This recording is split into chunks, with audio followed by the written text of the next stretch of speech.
Hello, class. My name is Cesar Infante, and today I'll be discussing Canvas Day 4, which is Sanctuary. And for the agenda for today, it's the introduction, which is this. I'm going to describe the 3 key events that led to the Murillo versus Musegades class action lawsuit.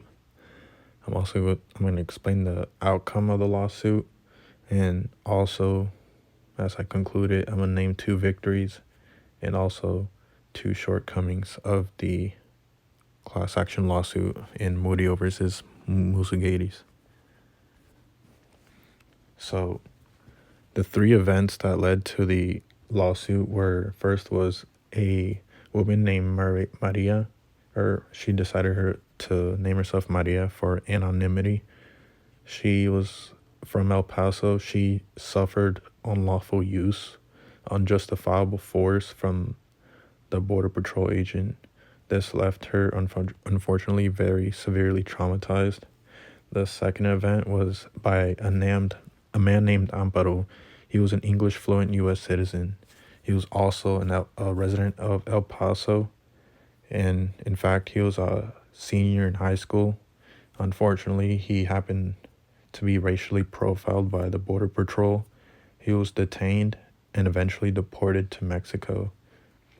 And the third event that led to the Murillo versus Musegades lawsuit was the students of Bowie High School. And not only the students, but also faculty, they faced absolute, complete, and total harassment from the Border Patrol and the entire campus. They said they did things like scope out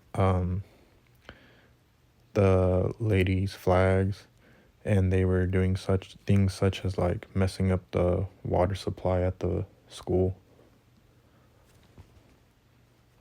So this led to a class action lawsuit from not only some of the students, but other faculty as well. So during the trial, Judge Bunton ordered the Border Patrol to not enter, detain anyone at Bowie High School and also the Greater Segundo Barrio area in order to relieve some tensions between law enforcement and the local residents. However, a year later, they finally settled without completely going to trial.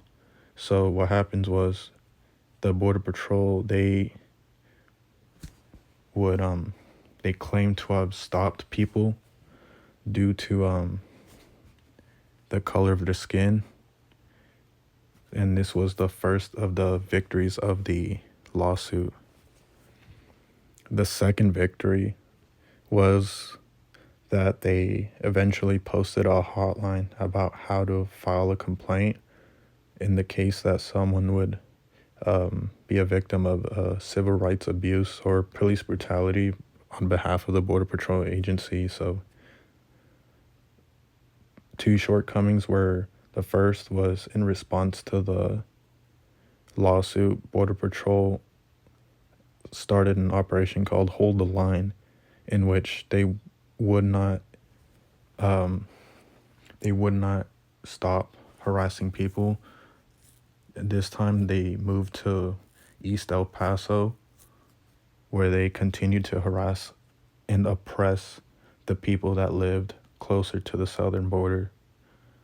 And other shortcoming was that Sunland Park residents were also harassed, and the pastor was quoted on the local church parking lot having witnessed many people getting harassed and detained and stopped and frisked still by Border Patrol agents. So not much really changed in that regard, unfortunately.